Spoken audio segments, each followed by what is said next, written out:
사연을 소개하겠습니다. 저녁 식사를 하는 내내 남편이 말을 꺼낼 듯 말 듯 제 눈치를 보고 있었습니다.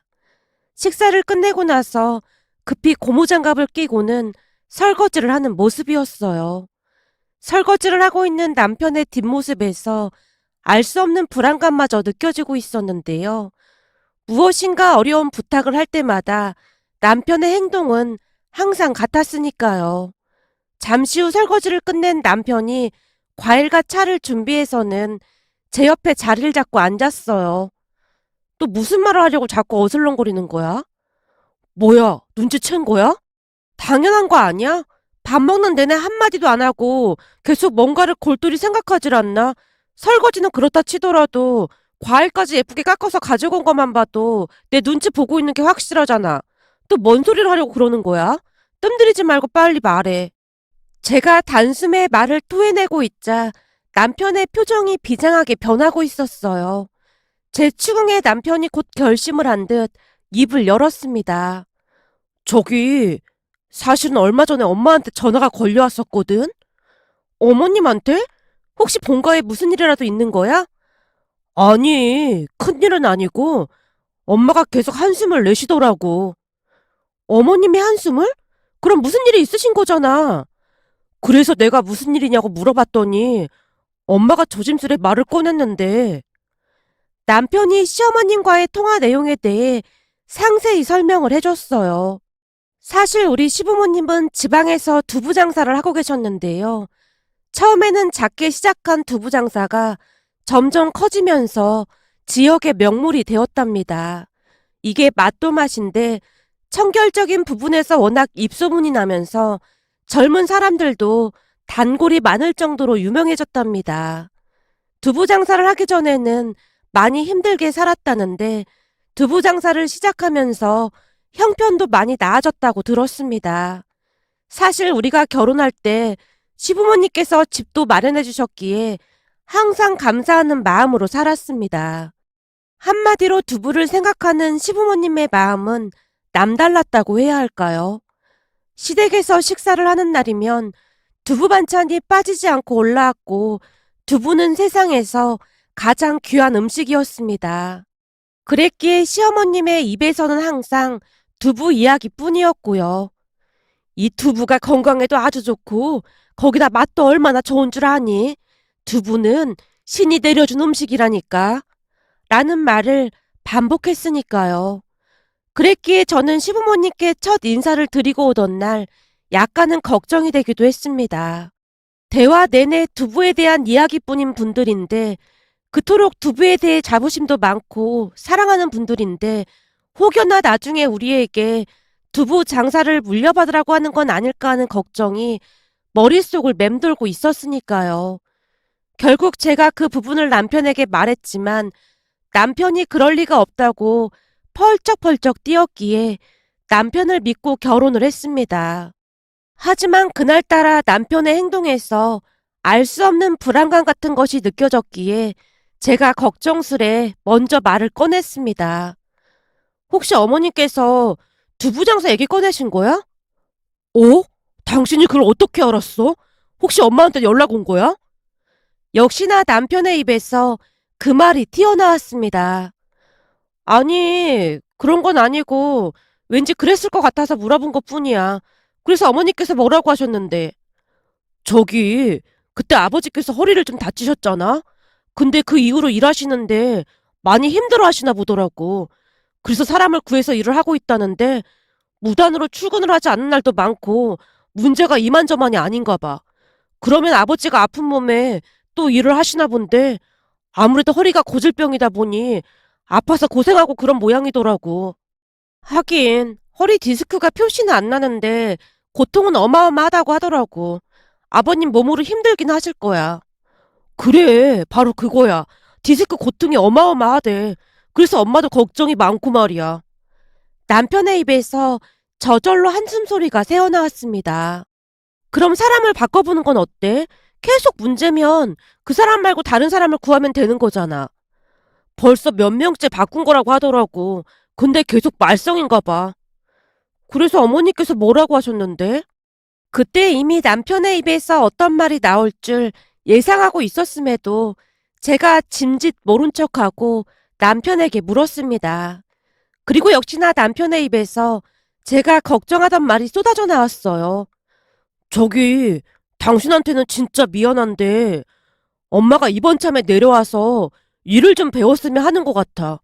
사실 두부장사 수익금이랑 지금 내가 받는 월급이랑 비교가 안 되잖아? 당신 월급이랑 내 월급을 합해도 어림도 없을걸? 그렇다고 그 사업을 그냥 접는 것도 너무 아깝고 말이야. 거기다 당신 지금 육아휴직 중이라 더 좋은 계획 아닐까 싶어. 내가 육아휴직인 거랑 그거랑 무슨 상관이 있다고 그래. 그러니까 내 말은 당신이 집에서 직접 육아를 하니까 서연이한테도 좋고 그렇다는 말인 거지. 사실 맞벌이 하는 게 보통 힘든 일이 아니긴 하잖아.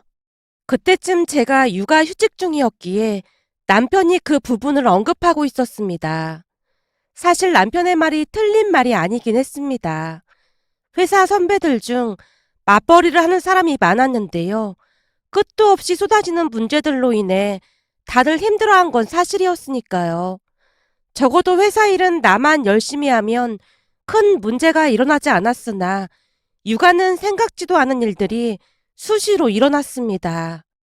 그런 고충들을 고스란히 지켜봤기에 그 부분에 대해서는 반박을 할 수가 없었어요. 남편은 그 부분을 놓치지 않고 힘을 주어 말을 이어갔습니다.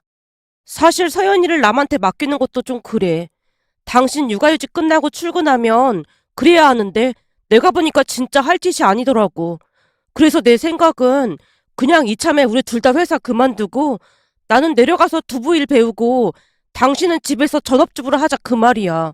나도 쉽게 결정하고 하는 말은 아니야. 몇 달씩이나 생각하고 말 꺼낸 거니까. 물론 당신이 싫다고 하면 나도 억지로 그럴 생각은 없어. 한마디로 강요를 하겠다는 건 아니다 그 말이야. 남편의 마지막 말은 저를 배려하는 듯 하는 말인 것 같았지만 그 말에 뼈가 있는 것은 확실해 보였습니다. 결국 제가 긴 한숨을 내쉬다가 남편에게 말을 했어요.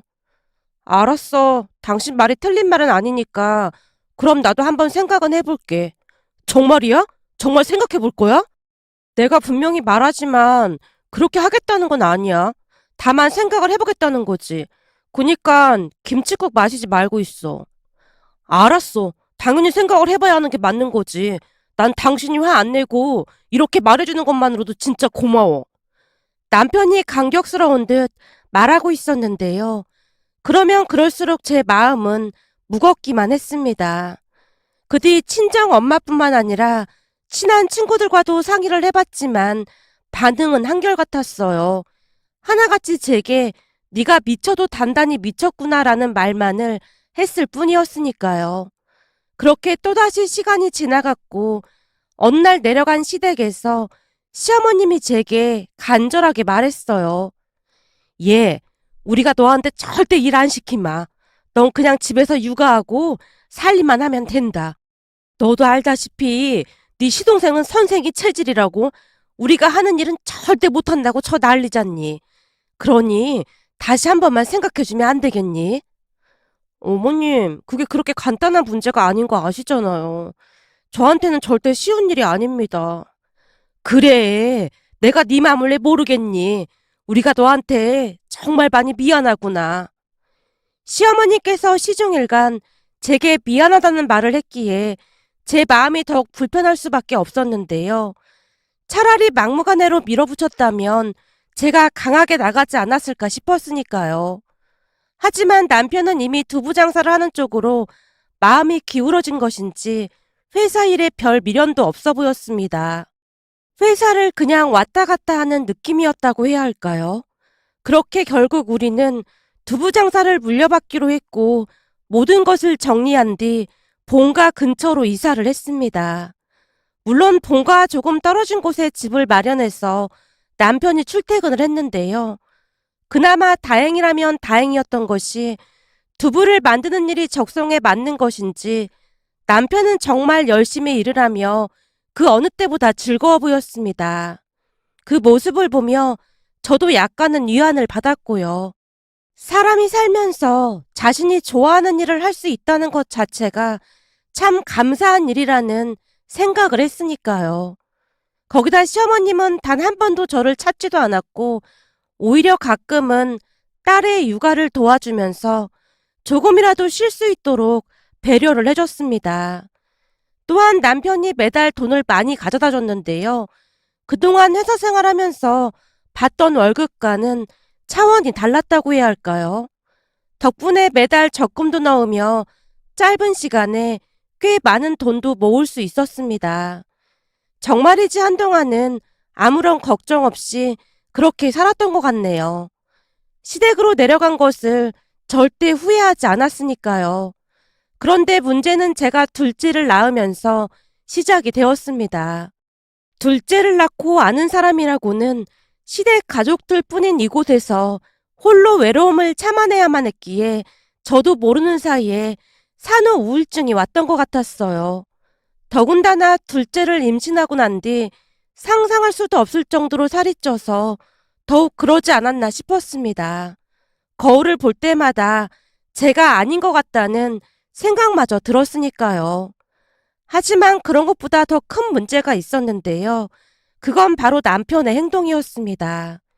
시간이 지나면 지날수록 돈을 더욱 많이 벌어오던 남편의 행동이 서서히 변해가고 있었으니까요. 그러니까 제가 느끼기에는 약간의 유세 같은 것을 떨었다고 해야 할까요? 어느 날은 식사를 하던 도중 제게 짜증스레 말을 했어요. 내가 웬만하면 이런 말 안 하려고 했는데 반찬 좀 신경 쓰면 안 돼? 이 정도면 나도 신경 많이 쓴 거야. 그니까 그렇게 말하지 마. 나도 둘씩이나 육아하면서 얼마나 힘든 줄 알기나 해? 가만 보면 당신은 불만이 너무 많아. 뭐? 내가 불만이 많다고? 순간 제가 귀를 의심한 채 남편에게 대묻고 있었습니다. 그렇잖아. 내 친구 와이프들이 당신을 얼마나 부러워하는 줄 모르지? 뭐? 그게 무슨 소리야? 나를 부러워하다니. 거봐. 당신이 등 따시고 배부르니까 잘 모르나 본데 이렇게 돈 많이 벌어다주는 남편이 많은 줄 알아? 사실 여기 내려오지 않았으면 우리가 맞벌이를 했어야 하는데 그럼 당신도 무진장 힘들었을걸? 거기다 고생은 고생대로 하고 돈도 얼마 벌지도 못했을 거고. 근데도 당신은 산후 우울증이다 뭐다 항상 불만뿐이잖아. 내가 알아보니 산후 우울증 그런 게 편해서 생기는 거라고 하더라고. 남편이 한껏 비꼬면서 그동안 참고 있던 말들을 토해냈습니다. 순간 다시 한번 제 귀를 의심할 수밖에 없었는데요.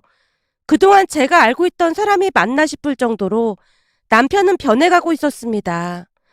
마치 돈이면 다 되는 거 아니냐는 말을 입에 달고 살았으니까요. 그날 남편의 속마음을 알고는 어마어마한 배신감에 휩싸인 채 손까지 덜덜 떨고 있었는데요. 남편이 그런 저를 비웃으며 다시 입을 열었습니다. 아무래도 몸이 편해서 그런 것 같으니까 운동을 좀 하던지, 그것도 아니면 가게에 나와서 일 좀 돕던지. 연세 많은 우리 엄마도 일하시는데 좀 미안하지 않아? 나와서 일하다 보면 살도 빠지고 좋을 거야. 거울 좀 봐. 그게 사람 몸인가. 보고 있으면 밥맛도 떨어지거든. 사실 당신 때문에 요즘 내 체면이 말이 아니야. 내가 괜히 살이 찐 거야? 출산하고 그런 거잖아. 거기다 독박육아가 어디 보통 일인 줄 알아? 전업주부가 당신 직업인데 그거라고 투덜거려? 내 친구 와이프들은 그 정도 돈 벌어다 주면 넙죽 엎드려서 절을 할 거라고 그러더라. 한마디로 당신은 너무 배가 불러서 산후 우울증 그런 게 생긴 거다 그 말이야. 내가 이 정도로 돈을 벌어다 주면 감사하다는 생각을 해야지. 산후 우울증 때문에 힘들다고 바가지나 긁고 있는 게 할 짓이야? 거기다 우리 엄마가 당신을 힘들게 하는 것도 아니고 오히려 육아도 도와주고 그러잖아. 근데 우울증이 왜 걸리냔 말이야. 마치 작정이라도 한 것 마냥 남편이 제게 다다다 쏘아붙이고 있었는데요. 남편이 쉴 새 없이 입을 놀리고 있었기에 순간 머릿속이 멍해진 채 제대로 된 방어조차 하지 못하고 부들부들 떨고만 있었습니다. 그 와중에 남편이 쐐기를 박듯 한마디를 더 했어요.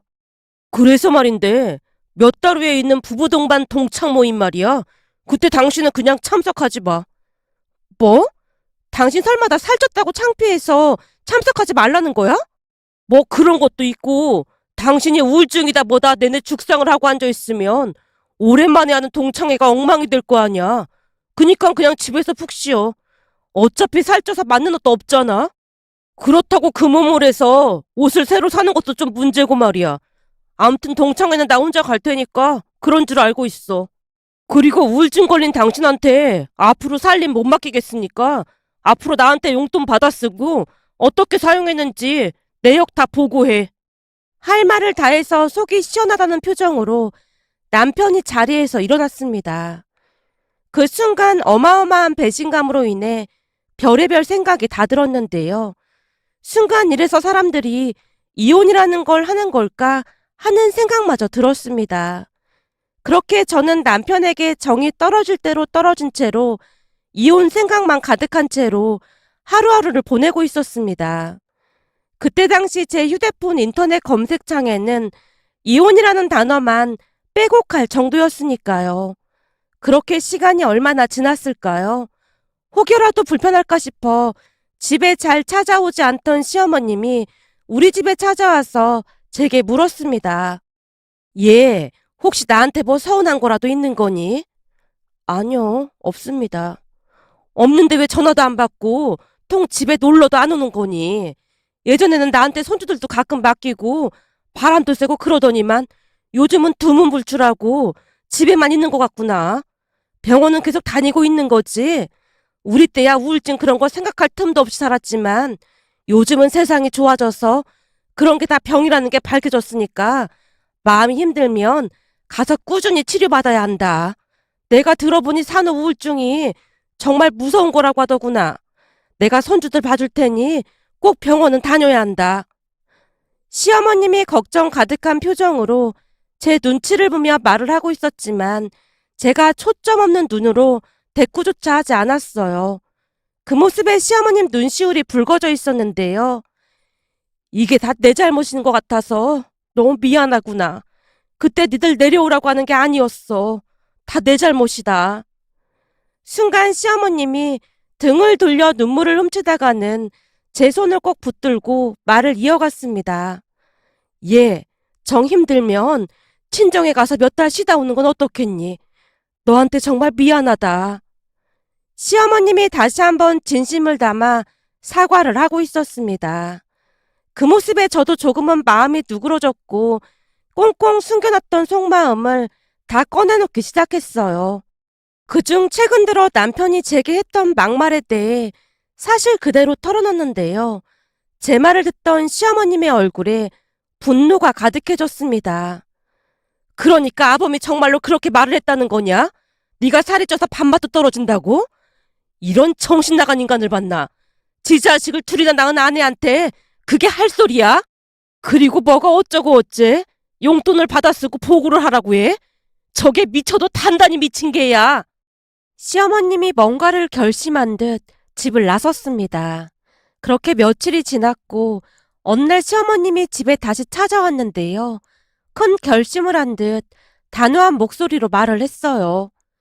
여기 이 사람은 내가 잘 아는 사람이야. 이 사람이 앞으로 우리 손주들 봐줄 거야. 그리고 넌 내일부터 나와서 일 좀 배워라. 네? 그게 무슨 말씀이세요? 일을 배우라니요? 제가 놀란 표정으로 시어머님을 바라보고 있었는데요. 시어머님이 기가 막힌 이야기를 하기 시작했습니다. 너 말이야, 당당하게 살아. 네가 왜 아범한테 그따위 소리를 듣고 있어? 우리 때야 여자가 남자들 눈치 보면서 살았지만 이제는 세상이 변했어. 네가 딸 같아서 하는 말이니까 잘 들어라. 네 시아버지랑 둘이 상의해봤는데 네가 나와서 일 배워서 직접 운영해보라 그 말이야. 요즘은 기계도 좋은 걸로 들여놔서 그렇게 힘들진 않을 거야. 그리고 그 인간이 뭐라 하든 네 뒤에는 우리가 딱 버티고 있으니까 절대로 기죽지 마라. 라며 시어머님이 쩌렁쩌렁한 목소리로 말을 했습니다. 처음에는 어리둥절한 채 무슨 말인지 제대로 이해를 못하고 있었는데요. 알고 봤더니 시어머님에게는 이미 계획이 다 있었더라고요. 우선 저는 병원 치료를 병행하면서 나가서 일도 배웠습니다. 시어머님께서 소개해주신 이모님이 육아와 살림을 도와줬기에 마음이 놓여서 그랬던 것인지 안심하고 일을 배울 수가 있었어요. 한동안은 일하는 게 많이 서툴러서 힘이 들기도 했지만 오랜만에 일을 해서 그랬는지, 그리고 다행히도 일이 제게 잘 맞았던 것인지 시간 가는 줄 모르고 일을 하게 되었습니다. 처음 제가 일을 배운다고 했을 때 남편이 비웃듯 말을 하기도 했는데요. 뭐? 일을 배우라고 했다고? 진짜 나와서 일을 배우고 있네. 그냥 살림이나 똑바로 해. 내가 매달 돈을 따박따박 갖다 주니까 돈 벌기 쉬워 보이나 본데 이 일이 얼마나 힘든 줄 알기나 해? 라며 비웃기도 했지만 시어머님이 남편의 등짝을 날리며 소리쳤어요. 네가 일을 잘하긴 뭘 잘해. 일하는 거 보고 있으면 아주 복장이 터지는구만. 내가 애미한테 배우라고 했으니까 너는 잔말 말고 네 일이나 열심히 해. 내가 분명히 말하지만 난 일 잘하는 사람한테 이 가게 물려줄 생각이니까 그런 줄 알고 있어. 그게 무슨 말이야? 일 잘하는 사람한테 이 가게를 물려주다니. 말 그대로야. 애미랑 너랑 누가 더 잘하는지 지켜보다가 물려줄 생각이야. 한 가게에 사장이 둘이나 될 순 없는 노릇이잖아. 그니까 똑바로 배워. 시어머니께서 몇 번이나 강조해서 말을 하고 있었지만 남편은 별일 아니라는 듯이 한 귀로 듣고 한 귀로 흘러버렸습니다. 그렇게 제가 가게 일을 배우기 시작한 뒤로 남편은 물 만난 물고기 마냥 친구들과 어울려 술도 자주 마시고 외출이 잦아지기 시작했는데요. 언제부터인가는 골프를 배우겠다며 비싼 골프채를 사서 오기도 했습니다. 그렇게 시간이 지나갔고 저도 제법 일을 많이 배우게 되었는데요. 일이 많이 바쁘기도 했고 워낙 유명 맛집이란 소문이 났기에 쉴 새 없이 두부가 팔리는 모습을 보며 힘든 줄 모르고 일을 했던 것 같은데 하루하루 매출을 확인하는 재미가 쏠쏠하기도 했습니다. 거기다 시어머님과 일하는 게 너무나 즐거웠는데요. 어디서 알아온 것인지 재미있는 이야기를 참 많이도 해주셨거든요. 그 바람에 제 우울증도 많이 나아졌고 나중에는 약을 먹지 않아도 될 정도였습니다. 시간이 가면 갈수록 저는 시어머님께 인정을 받고 있던 반면 남편은 허구한 날 밖으로 나돌았어요. 그러던 어느 날은 시부모님이 우리 부부를 앉혀놓고 심각한 표정으로 말씀하셨어요. 저기, 이제는 가게를 누구한테 물려줄지 결정을 내려야겠구나. 어차피 내가 아들인데 내가 사장하는 게 맞는 거지. 뭘 그렇게 거창하게 말을 하고 있어. 남편이 시부모님의 말을 듣는 둥 마는 둥 대답하고 있었는데요. 그래서 네가 안 된다는 거야. 우리가 쭉 지켜봤는데 넌 영 글러먹어서 안 되겠어. 우리가 하던 가게는 애미한테 물려주기로 했다. 명의를 애미 명의로 다 바꿔줄 생각이야. 뭐? 그게 무슨 소리야? 말 그대로야. 이제부터 여기 사장은 애미다. 엄마, 말이 되는 소리를 해. 내가 엄연한 엄마 아버지 아들인데 그걸 며느리인 이 사람 명의로 한다는 게 말이나 되는 소리야? 그건 우리가 결정할 문제지. 네가 왜 왈가왈부야. 거기다 애미한테 일 다 맡겨놓고 술이나 퍼마시고 골프나 치러 다니는 너한테 우리가 어떻게 가게를 맡겨? 그동안 죽도록 일해서 일궈온 가게를 말아먹을 일 있어? 암튼 이제부터 애미가 여기 사장이니까 넌 애미가 하라는 대로 해. 일할 때나 엄연한 사장이랑 종업원 사이니까 앞으로 출근해서는 애미한테 사장님이라는 호칭 꼭 사용하고. 뭐? 사장님? 진짜 이럴 거야? 남편이 방방 뛰고 난리도 아니었습니다. 그 와중에 시아버님께서 나지막한 목소리로 제게 말을 했어요. 애미야, 네가 사장이 된 마당에 뭐 할 말 없니? 우선 아버님 어머님께서 믿고 맡겨주셔서 정말 감사합니다. 그리고 당신이 계속 이런 식으로 일 안 하고 밖으로 나돌면 난 같이 일 못하니까 그런 줄 알고 있어. 이건 사장으로서 종업원에게 하는 마지막 당부야. 같은 말 두 번 하게 하지 말아줘. 뭐? 종업원? 와, 진짜 환장하겠네.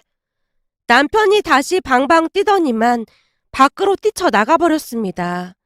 그 뒤 남편은 며칠씩이나 집에 들어오지도 않았고 일을 하러 오지도 않았습니다.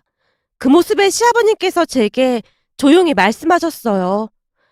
애비는 영 안 되겠구만. 그냥 잘라라. 네? 자르라니요. 진짜로 해고를 하란 말씀이세요? 그래, 그 해고 말이다. 지금 며칠씩 무단결근하고 있잖니. 해고시키고 10원 한 푼도 주지 마라. 가정이란 인간이 정신이 나가도 보통 나간 게 아니야. 저런 인간은 아주 생고생을 해봐야 세상 무서운 줄 알지. 그니까 당장 해고해.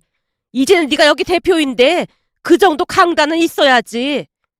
시어머니까지 해고를 하라고 부추기고 있었고 저는 남편에게 해고 통지 문자를 보냈습니다.